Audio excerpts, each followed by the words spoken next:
Vessel is on its final voyage right now. The USS John F. Kennedy making its way quite slowly from the Philadelphia Navy Yard to a scrapyard in Texas. It's sad that it's being decommissioned and it's going to be scrapped. No regrets at all. It's just a wonderful experience. Lucked out. The iconic aircraft carrier has been making its way down the Delaware River all day long. Its journey made slower by poor visibility. Yeah, a sight to behold. As you mentioned, took a little while to get down here to Chester with the low visibility today, but it has since moved on down the Delaware towards Texas. Imagine a ship so powerful it can create 25% more energy than its predecessors, enough to power advanced weapons, high-speed computing, and a full strike wing all at once. That isn't science fiction. It's the reality of the USS John F. Kennedy. But here's the question. In an age of hypersonic missiles and drone swarms, can even a $13 billion supercarrier survive long enough to use its technology? Stay with us, because the Kennedy may have just changed the rules of naval warfare forever. Before we move on, I'd like to ask you a small favor. If you appreciate this content, please take a second to like this video and subscribe to the channel. Over 98% of you watch the videos without subscribing. It costs you nothing, but it makes a huge difference to us. So did you click the subscribe button? Great, thank you so much. Now back to the video. For decades, the image of an American aircraft carrier meant a floating airfield no rival could touch. A single ship carried a city's worth of crew, dozens of strike aircraft, and the ability to reach almost anywhere on the globe.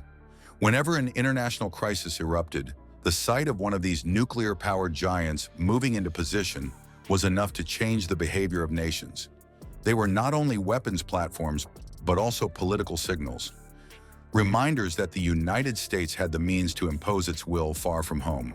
In the year 2000 and beyond, this majestic ship that we christen here today may still be sailing the oceans of the world. We met in the ship's library, found out we had mutual friends and lived 5 miles from each other.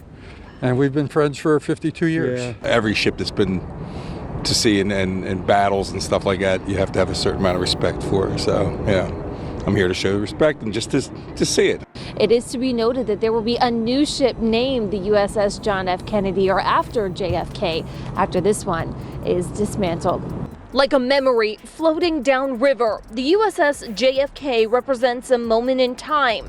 But today, that sense of untouchable dominance has been shaken, because weapons that didn't even exist a generation ago are now rewriting the rules of naval warfare. The new danger comes in forms that can be small and cheap compared to a $14 billion warship. A swarm of drones can appear suddenly, dozens of them flying low or skimming the water, their flight paths unpredictable, and their cost measured in thousands instead of billions. Even more alarming are hypersonic missiles, traveling at speeds above Mach 5 and maneuvering in ways that make traditional defenses almost useless. Modern radar can track them, but by the time a firing solution is calculated, the warhead may already be seconds from impact. In exercises and war games, these threats don't just inconvenience carrier strike groups. They raise questions about whether the carrier itself might become the liability in conflict.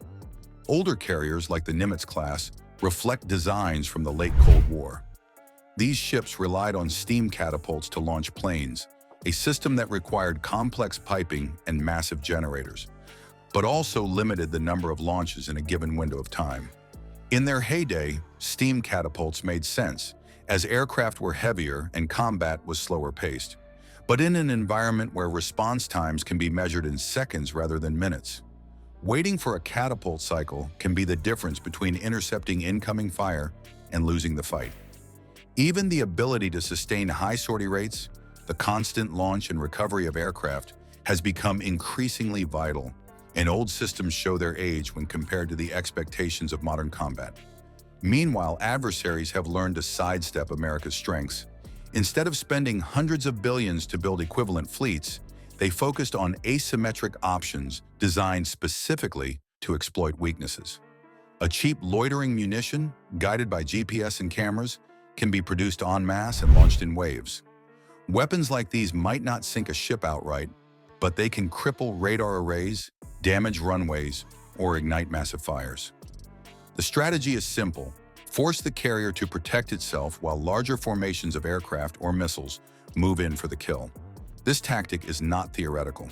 In 2019, drones launched by Houthi rebels struck Saudi oil installations, bypassing traditional defenses and shutting down half of the kingdom's production for days.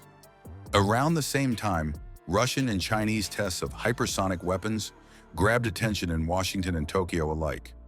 No navy wanted to imagine one of these missiles diving toward the hull of its most valuable warship. This environment left American planners with stark choices. Either keep building the same designs and hope layers of escort ships and missile defenses could hold off evolving threats, or gamble on a carrier that could handle technologies not yet fielded but urgently needed. That gamble produced the USS John F. Kennedy, the second in the Ford class.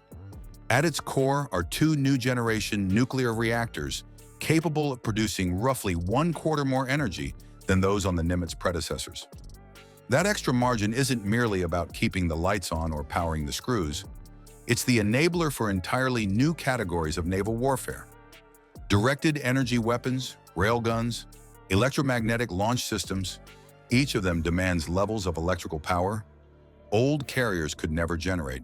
With Kennedy, the Navy has effectively built the capacity for tools that will define the next era of combat. Even its catapults reflect that shift. Instead of relying on steam pressure, Kennedy uses electromagnetic launchers, accelerating aircraft with precision control and reducing stress on both machines and pilots. This change allows faster, more frequent takeoffs, supports lighter drones alongside heavy strike aircraft, and lowers the maintenance burden that once kept steam catapults offline for hours at a time. In practice, this means the carrier can adjust its flight operations to sudden surges in combat needs, putting planes in the air rapidly to meet unexpected threats. When combined with advanced arresting gear and digital control systems, Kennedy is fundamentally a ship tuned for faster, more flexible combat environments. All of this raises the unavoidable question: how much actual advantage does $13 billion of shipbuilding provide when compared to its forerunners? And is that advantage enough to keep the carrier relevant in an age where cheap weapons threaten to upend the balance of power? The Kennedy isn't just another aircraft carrier. It's a $13 billion trial run for the future of naval warfare. Every system on board, from electromagnetic launchers to the oversized power reactors, is there to test whether the carrier can remain the centerpiece of a fleet when missiles and drones threaten everything on the surface. The challenge isn't only surviving today's battlefield, but adapting to tomorrow's. Weapons evolve faster than shipbuilding programs. So the real question for viewers is this: has America built its final symbol of an old era, or the first warship truly prepared for what comes next?